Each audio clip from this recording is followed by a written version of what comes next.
Well,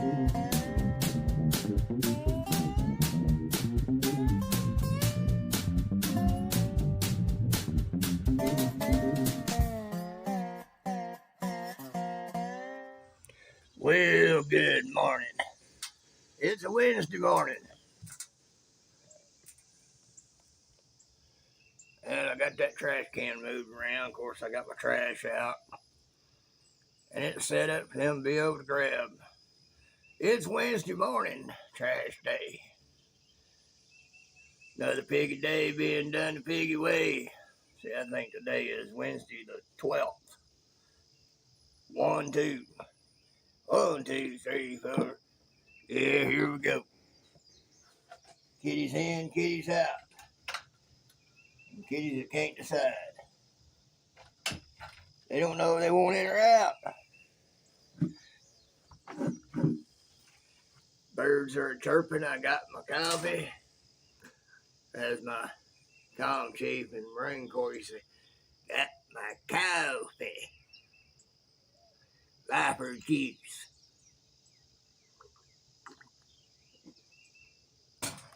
That's what we called it in the Marines, lifer juice.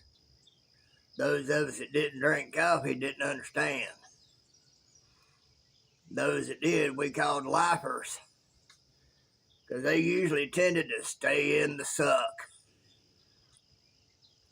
In case y'all don't know what that is, that's what we used to call the Marine Corps. Of course, we used to also call it the big green weenie. I will not elaborate on that. I'm pretty sure y'all can figure that one out.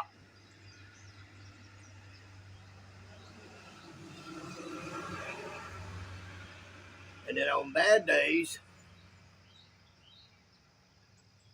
out there on base, there used to be a horrible smell. We called it Lake Bandini's Revenge. But see, way down the hill, from where all the main base was, there's a place called Lake Bandini. It wasn't an actual lake. It was the sewage treatment plant for the base. And on a good day of wind going the right way, it was time for Lake Bandini's Revenge. You could not get away from it. It was bad. Oh, me. Well, what to talk about? I got lots I can talk about. You know, I'm going to talk about some things, though. Yep, I'm going to go there. Some of you may not like it. Some of you might.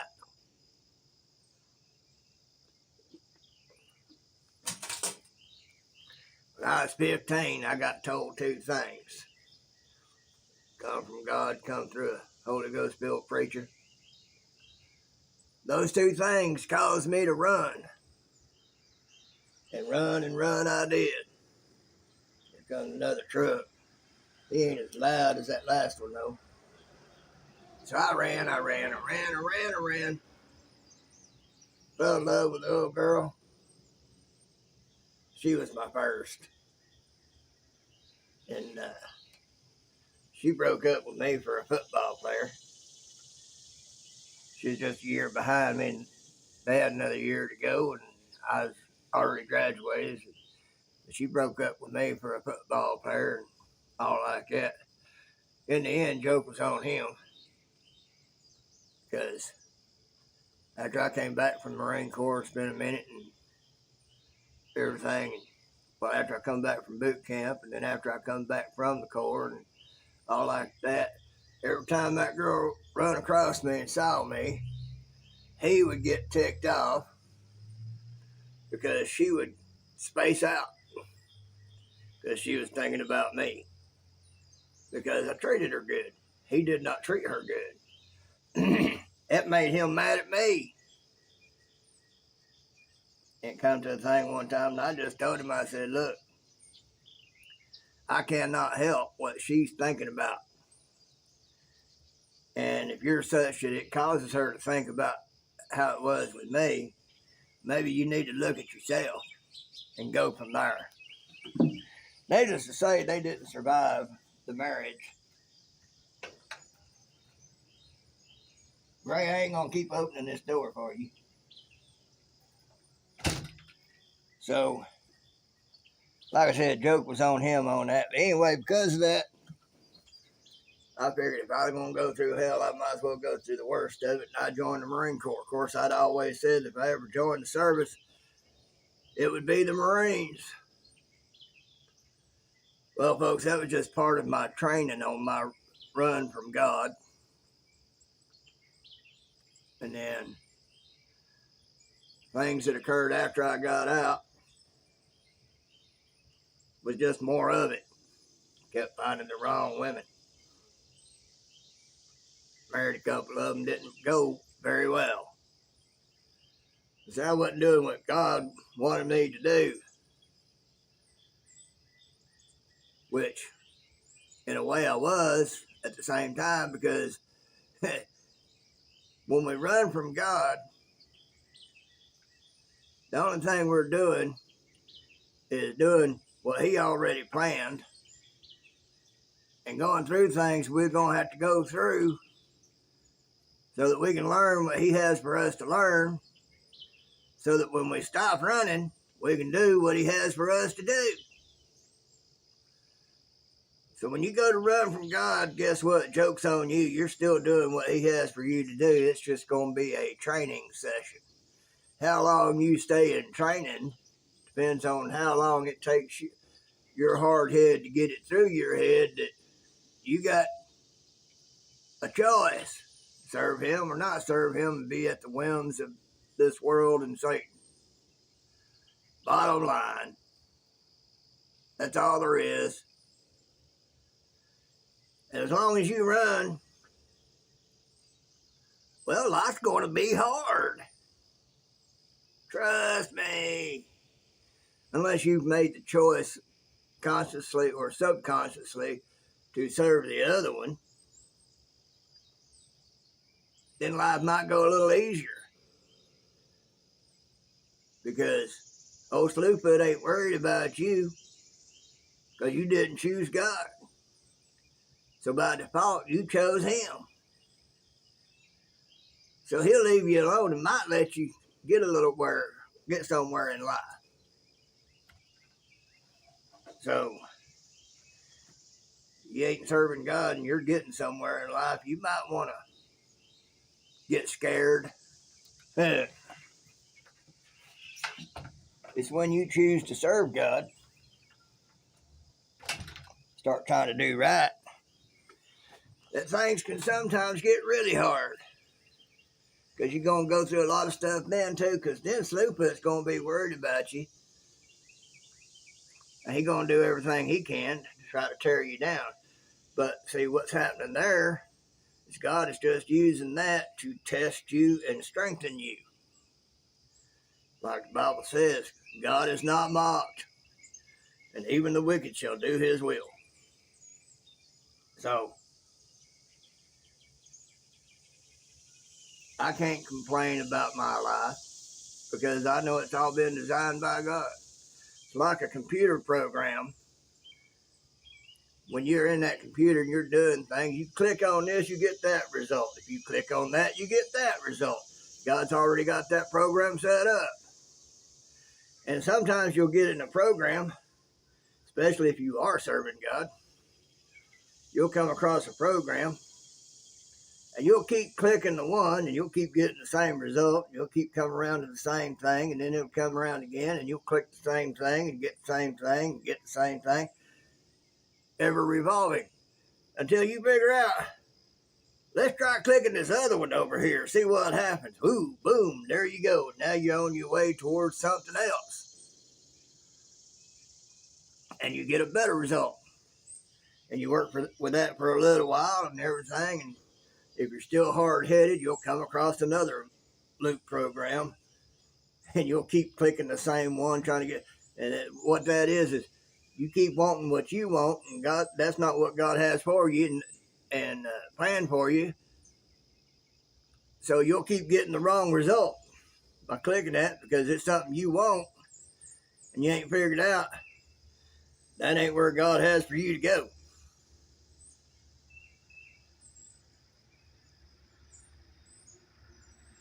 You know, I've had a pretty hard life. Had some things done. But God used those things to give me some training and teach me some things. And, now I'm in a shape like my daddy told me when I told him God could take all that from him and heal him. Daddy just smiled at me and said, sometimes God has to slow you down so that you can do what he has for you to do. Well, he had to do that to me too. Of course, it was also a blessing in many ways. It's got its problems. I'm 100% disabled due to nerve damage, and the nerve damage is directly to the spinal cord in my neck. It can make life interesting sometimes. And folks, I'll wake up grunting and groaning, in pain, got a pain here, got a pain there, sore muscle there. Oh, what happened to that muscle there? Oh, it feels like it's been pulled. What did I do? I ain't done nothing. I sat on my chair all day long. Didn't do nothing, so there's no reason why that muscle should feel like it's pulled. But boy, I'm gonna tell you what, it sure does feel like it. I'll wake up that way. I'll slept great, but I'll wake up already beat up. But I go on with my day. And like I say, I will have a great day every day, even on my worst day, because I've learned some things. You got to live through it anyhow.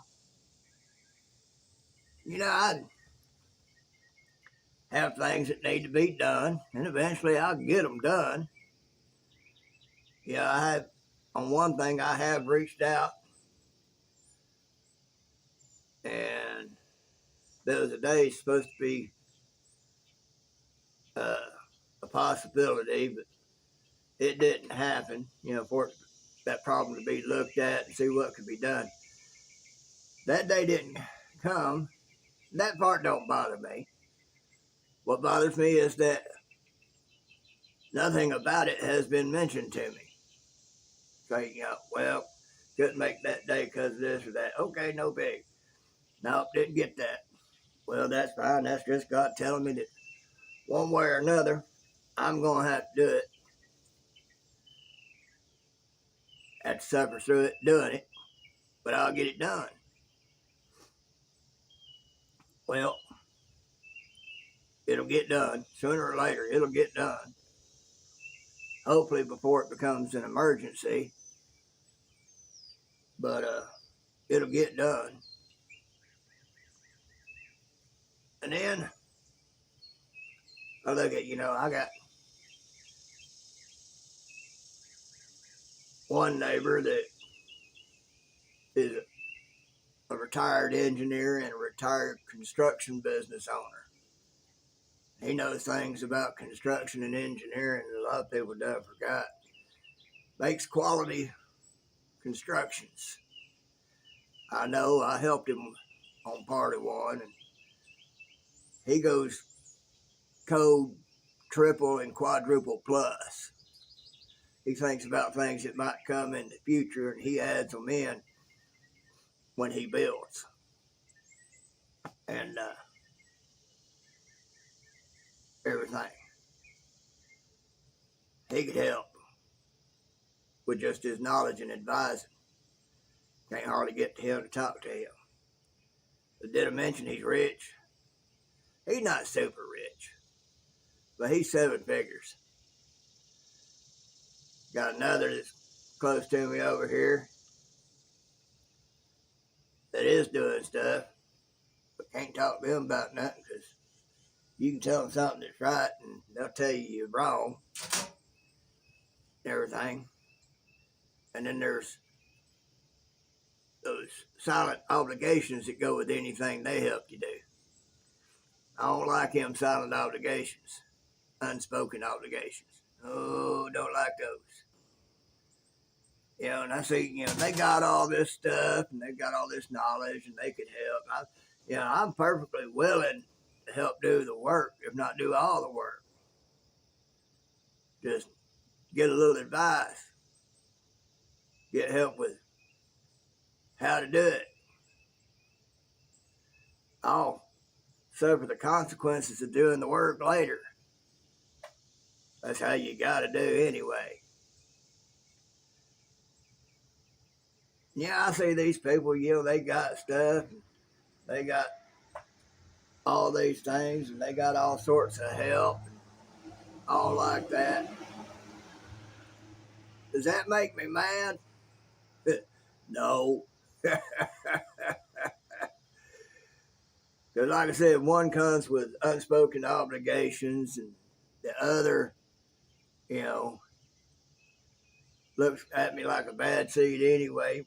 Friends, but, I've helped them over the years, but not been much in return. But I don't begrudge that either. That's what God would have me do. So I do. Anyway, I quit running and I come around. God has me doing what He would have me do. Now, it meant me being slowed down, with a disability. It makes it extremely difficult. Comes with a lot of aches and pains. But you know what? Knowing what I know and having seen what I've seen, there ain't nothing here I can go through that's worth losing what's to come.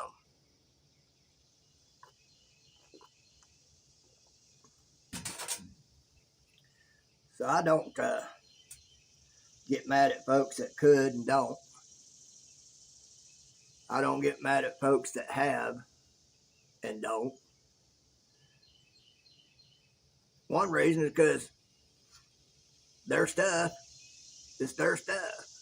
Their knowledge is their knowledge. It is their choice whom they choose to help with their stuff and their knowledge. I can't get mad at that. I'm the same way. They have their reasons. I'll never know them.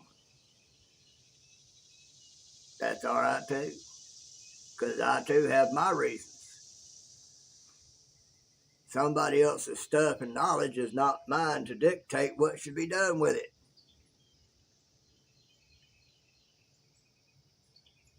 And if God leads them to do so, great. If not, also great. Because that's all in God's timing and planning and God's will. But a lot of times, when we're going through it rough, the missus and I, we have our needs met. We got food to eat. We got a roof over our heads. We got clothes on our backs. We've got the ability to get back and forth.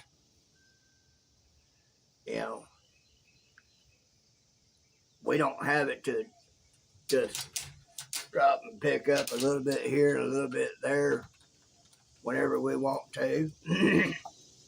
That's not how it works for us right now. But that's all right too.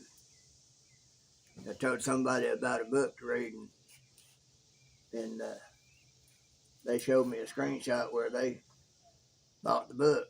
Just drop of a hat. Well, we ain't got it like that. Well, it's not for us to have it like that yet. Am I mad about it? That they can and I can't? No.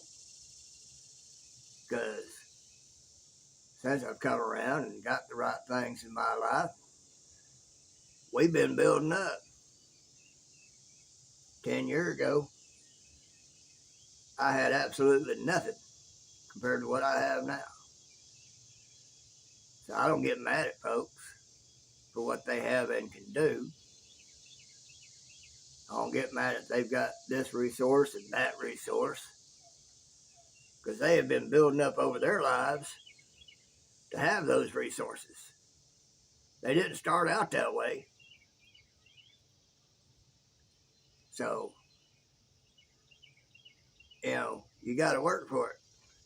And if you're running from God and not doing what God has for you to do, guess what? You're going to keep suffering the results of that. Is it fair? No. Like I said before, life ain't fair, and not only is life not fair, life ain't meant to be fair. It's a journey. It's a test to see who will and who won't. We have to live through it till our time meets God's time. And that time won't come until we decide, God's the way to go. So,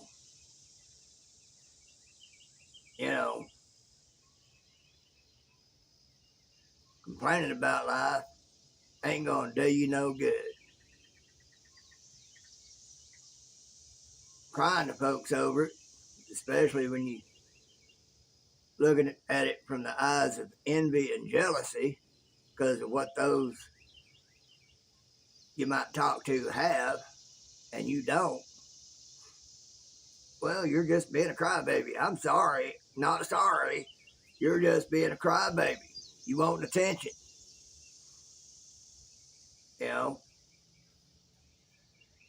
I don't often talk about my aches and pains, like I mentioned a few minutes ago, because why? There's lots of folks got aches and pains and things they have to deal with. I know one fella looks at life in a great way. He's doing it from a wheelchair. He'll make you laugh. He ain't mad. Life happened. He's dealing with it. At least I've been blessed enough I can still walk them on 2 feet. I can't imagine being able to look at life in a good way from a wheelchair. I told the doctor if he thought that I was going to come out paralyzed, just to go ahead and harvest the organs is what he could use. Because I was ready to go anyway. But there's other people got it worse than I do. I've got it pretty rough. But there's other folks got it worse than I do. Charlie? Get up here. And like Elaine's mama said, somebody had asked her something about what she goes through and all like that. And kind of in a derogatory way. Not at her per se, but at the situation. And I said, she looked at him and told him, said, why not me? I ain't no better than anybody else. But folks, you thinking right, that hits hard. It's like, okay, Lord, I know it's going to be rough, but I also know this. This life is a battle between good and evil, between God and Satan, between angels and demons. We cannot see in the physical what's going on in the spiritual. But trust me, folks, it's going on, and it's going on hard. And as tough as life can be serving God, at least I've got that for at the end of my life. I get to go home and be with God and know total bliss. I won't burn. At least that's my hope anyhow. But my trust is in God. Because Jesus is my Lord and Savior. Won't deny it. So, life's hard. Look at why. Think about why. And if you ain't trying to serve God, if you're running from God or whatever it is, or whatever, you know, you might find your answer. And that's not saying if you turn to God, everything's going to all of a sudden straighten up and you're going to have money running out of your wallet. But it'll be better. You'll look at things better and you'll see a little more what God's trying to do in your life. Well, I've run my jaw long enough on this, I think. We're at 25 plus minutes. Be a good video for tomorrow. But, so I think I'm going to call this one. Piggy loves you.